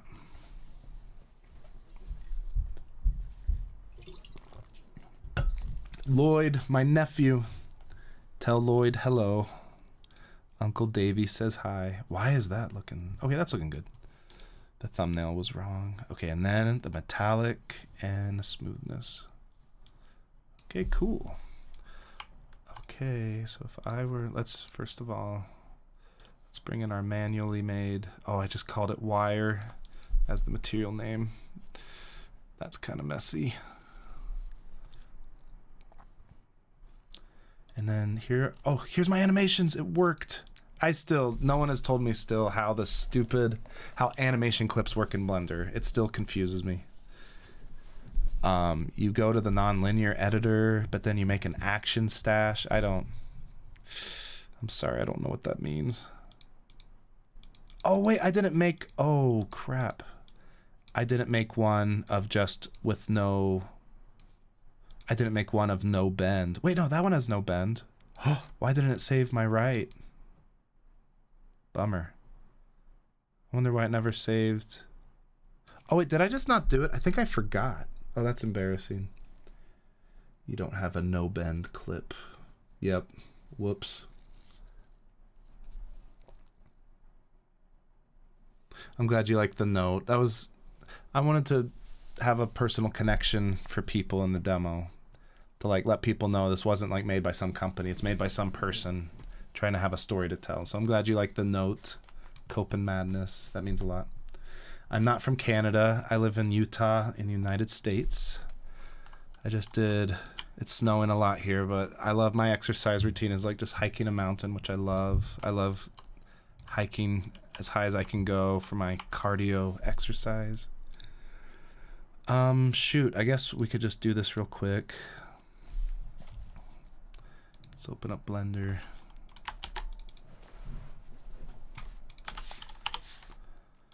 So we have to import. You can't open an FBX. You have to import it. So I usually go here. I copy and paste the path to get to it faster.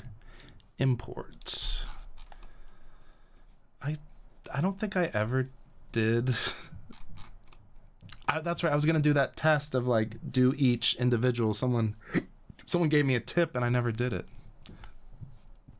Sorry about that.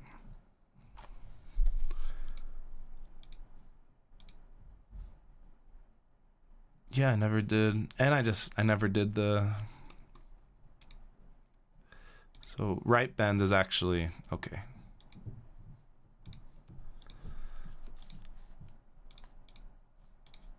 So this will be... Let's call this no bend.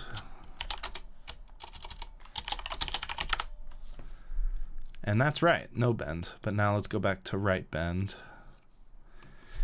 Okay. I was gonna do it, and then maybe that guy left already, unfortunately. Let's go to pose mode. So if I select, yeah, like if I do that, and then they said, oh wait, where is it? Individual origins. And then if I rotate all of those, yeah, oh, that's beautiful. That guy's a genius. That is so great. Man, an Alt-R for reset rotation. Oh, you guys are awesome. Thank you so much. That looks so good. Now, I wish it was I don't know how symmetrical it will be with the left one I did. I guess I can take a look. Oh, shoot, I didn't have record on for record all my keyframes.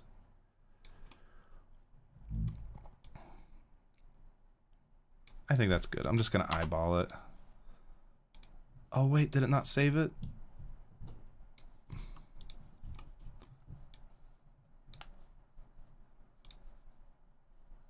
No, not pose. Oh, there's pose. Okay, I was like, where'd it go? Okay. So by default, I think the last one you leave it as, that saves it as like the default, like the thumbnail for Unity. So I wanna leave it on no bend for sure.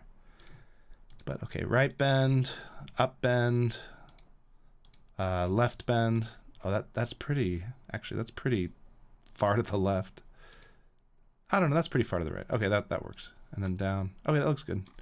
Okay, so I think I have to leave it at no bend. I think that's good. And then I can just export, and I don't recommend doing it like this because again, I just fly by the seat of my pants, but I'm just gonna overwrite it. And like I said, turn off simplify to 0 and then change all units to FBX unit scale. And I'm just gonna, hopefully that wasn't a horrible mistake. I just hate keeping so many, like, you know, it's my PTSD of being a designer where it's like, this is the final version of this wall graphic, and it's a wall graphic final 01, wall final graphic final for real, wall graphic final for real final 02. Okay. Well, that looks good, but it still is like, I don't know how to like make it the default for the thumbnail. So now like forever the fishing rod will be like going down when the mesh isn't really like that. That's just the animation. Doug asks, how many assets do you make yourself? I don't know, probably 25%, 30%. And even like even if I am making assets by myself, like I'm using like libraries, and I think all artists do that. I'm using like textures.com. If you count that, like me like modeling something by myself, then yeah, it's probably more than 30%, but I'm trying to save. Yeah, I love using assets to save time, but you do have to get used to their idiosyncrasies and how they affect your project in a negative way. So you have to be careful of that. I use Sketchfab and Fab. In fact, I bought this fishing rod from Fab for $5. Great deal. So let's check it out. Oh, it looks good. This will look great in first person. I love it. And then later I want to do like, that looks great. I love how janky it is, that's the point. This is the level 1 fishing rod, and you'll be able to upgrade it to level 2 and 3. This will look good in first person for sure.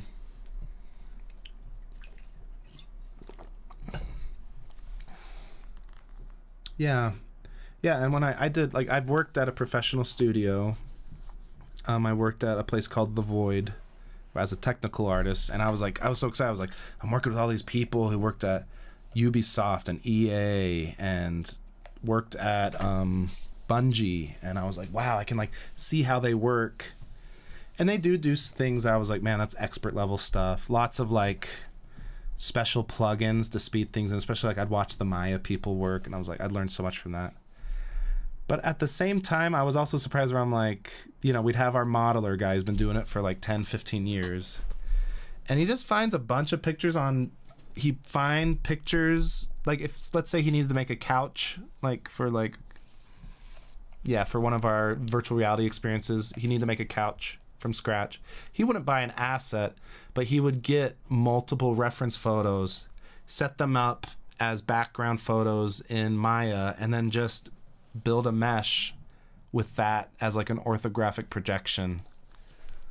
And I don't know, no one makes anything from scratch. That was like the big thing I learned. And even like the artists, like we have these amazing concept artists and texture artists, and they have like this huge like library of brushes and textures. They would bring a hard drive with them everywhere, and they'd be like, okay, this is how I get this certain grunge effect. This is my brush. This is the brush I use when I want a painterly effect or a watercolor effect.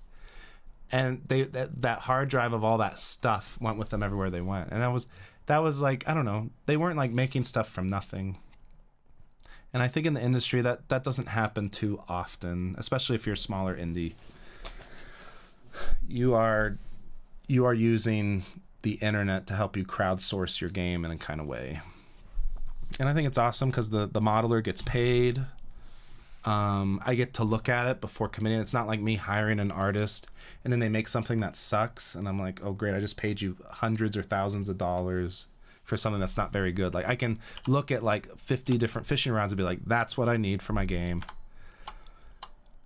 The one downside is that lots of people you'll see the same assets in certain games, but that was my big realization, is like I just don't think people care that much. You might get a stray comment being like, because Phasmophobia, like one of the biggest indie games of all time, one of my favorite games, all the enemies, I've seen the enemies multiple times on Sketchfab and Fab, and somebody will be like, they'll play another indie game with that same enemy and be like, that's the Phasmophobia monster, and I don't know, I just don't think people care that much. Anyway, okay, I'm probably gonna finish up soon. Let's try it. Let's get the fishing in there and just see what happens. So here's the wieldable, and I don't think I have the time or energy to like get the bending correct, but I think we're getting to a good spot. So yeah, in our game, oh yeah, we got the hand coming out, which I'll work on that. That's something I don't think I could figure out on stream. I'm gonna have to really like poke and prod it. It's looking so cool though. I'm really excited for this. So there's the fishing rod offset. Oh, and there's the line renderer.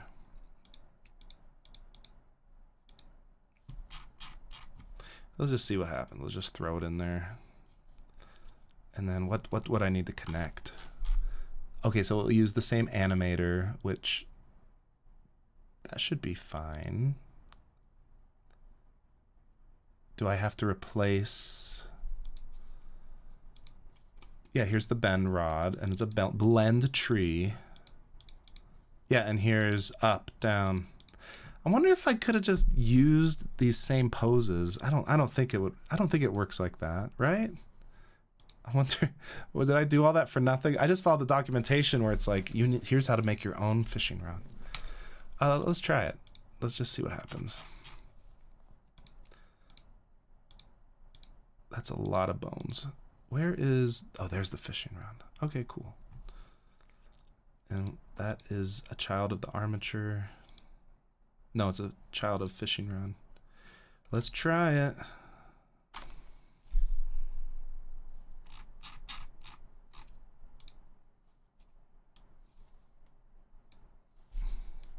Oh, where is it? Oh, wait, why is it doing that?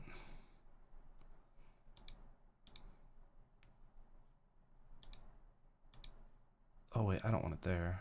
Oh, child of fishing. There we go. Oh, okay, my bad. Oh, I wish it was the default pose and not the bent pose, but I'll make it work. Okay, that's cool. Okay, again, I knew it would be much smaller, but I don't think that's a big deal. The line renderer might be off, but... And this, I'm not sure what to do about that. I might disable it again, but that's looking good.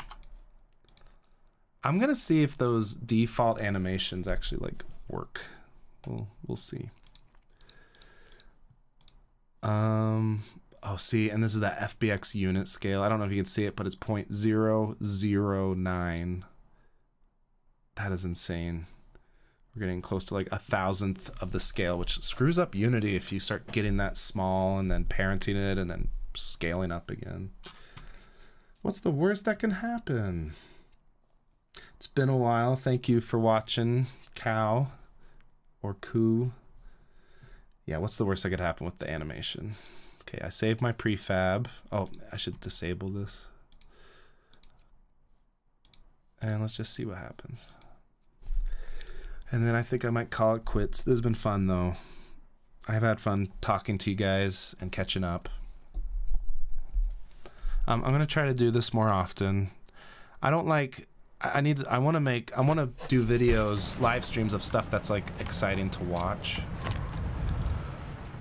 So I think the next video I might do pet AI, like how we have our dog following me around. Okay, how's this gonna look? Oh, why is it still like that? Shoot.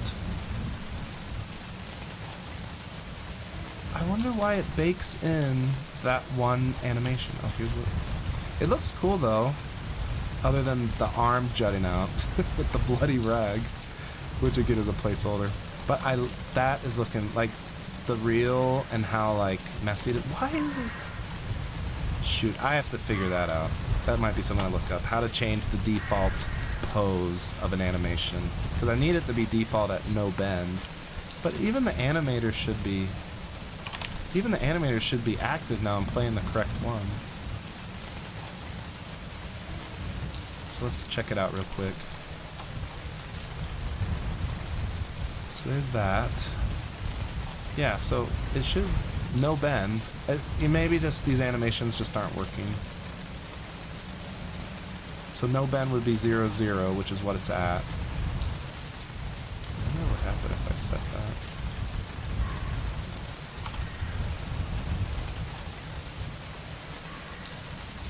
So yeah, that you can kind of see it in the thumbnail.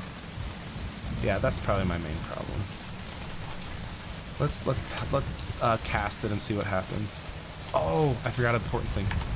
If this isn't set to overlay, then because we use a double camera feature for the first person camera, it's actually in a different part in 3D space, so it's like not lined up with the hands, but we can fix that just by going default overlay.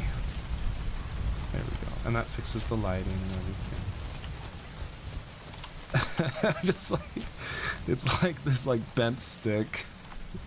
Just like, it's like I'm fishing with like this really bent twig I found.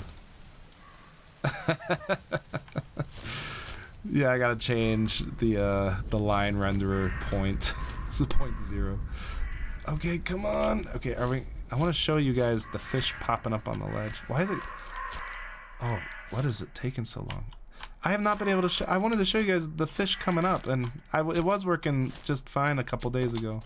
Come on. It just goes in a circle. I don't know why. Come on.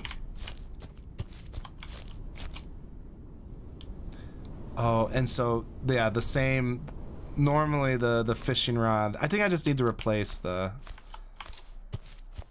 fishing rod is supposed to be bending, which it obviously isn't. So I can't use the default animations that came with the pack. I thought, like, the armature would be compatible, but maybe because of the number of bones?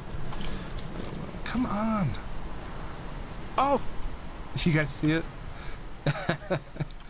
So... Oh, I need to do the animations for it and stuff. We'll get there. It's hard to see, but there's our fish. And then... Might make them bigger. I don't want them to get lost. I don't know why it has such a hard time coming out. I think we can adjust that. There's my doggy. And then when you pick this up, we're gonna make it a water cooler. Now it's like we just have it as snack, but it's gonna be a water cooler or an ice cooler with the fish and everything. It'll be cool. Our giant tub. Oh yeah, it's missing all those animations. Oh. Go in the bathtub real quick. Oh no, did I overshoot it? Yeah. Okay, I wonder what kind of fish come in here. So we want like ponds further away. I wonder if you can you see the fish when it's down there? Come on.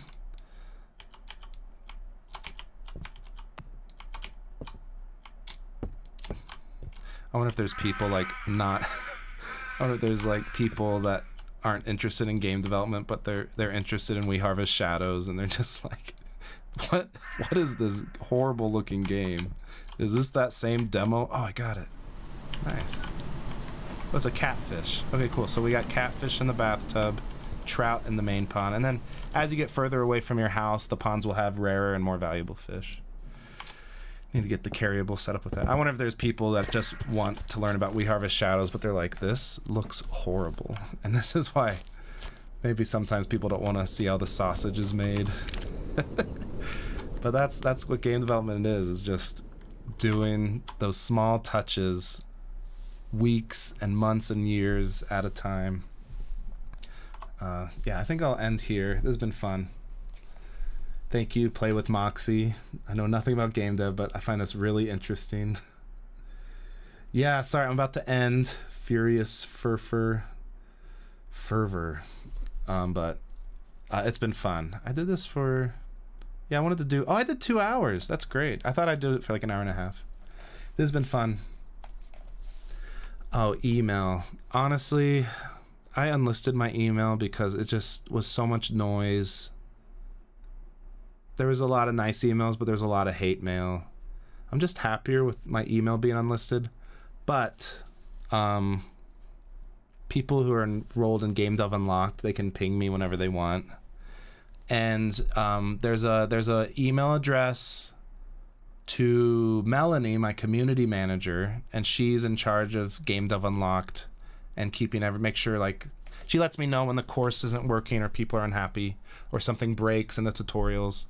And if you email her, then then it will probably get to me because she filters out all the bad mail. So this is Melanie's address, help@gamedevunlocked.com. No, and I love hearing personal stories. That's just the reason why I unlisted my email. But send an email to there, and I'd love to read it. Please send it. I do I went to Gamescom and Tokyo Game Show, and I loved talking to everybody. I really did.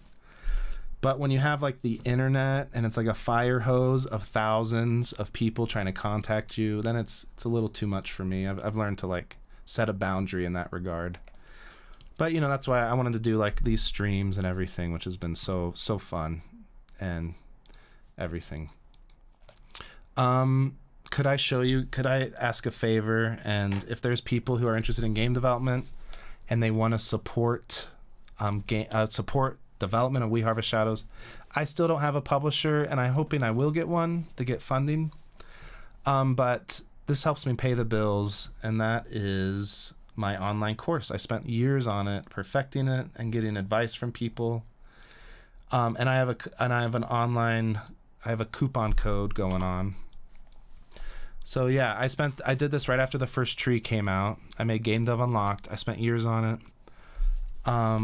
It's basically A to Z on how to make a video game, and it's an online course where it has everything in it. That was my goal. I was like, I want to show marketing and trailer editing and sound mixing and how to edit assets in Photoshop, or if you don't want to pay for Photoshop, you can use GIMP, which is free, open source.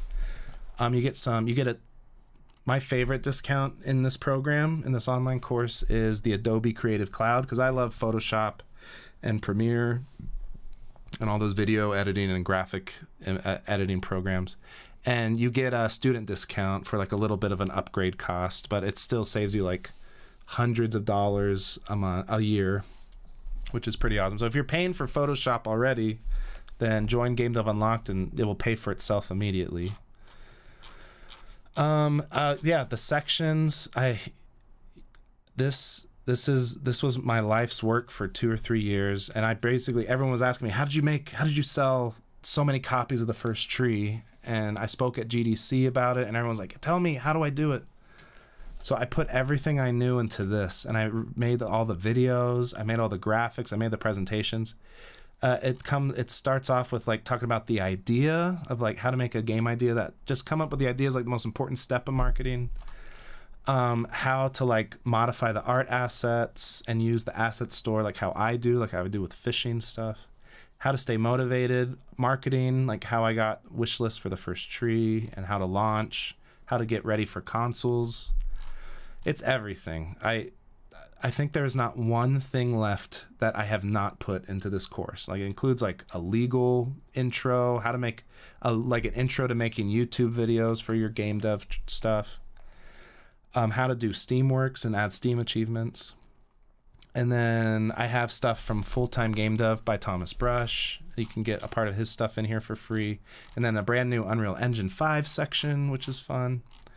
And then this is the big thing. This is like my last big update I wanted to do for Game Dev Unlocked.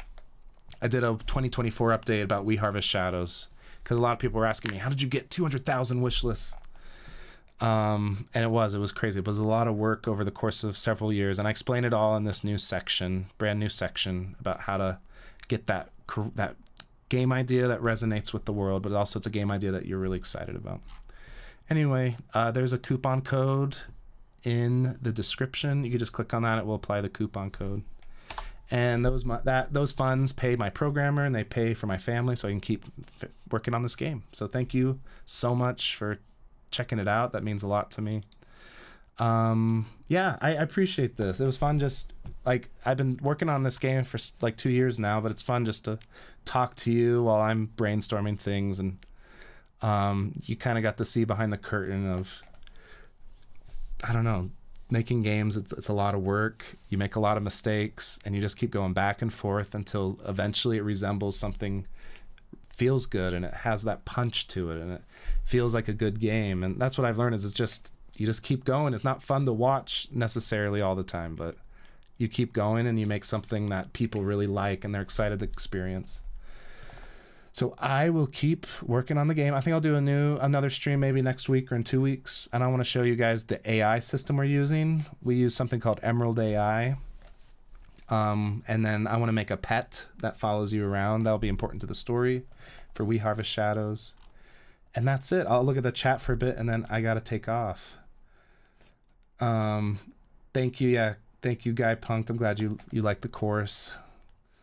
I don't have a Ko-fi or anything. I basically just have the online course for people who want to support me and support development of We Harvest Shadows.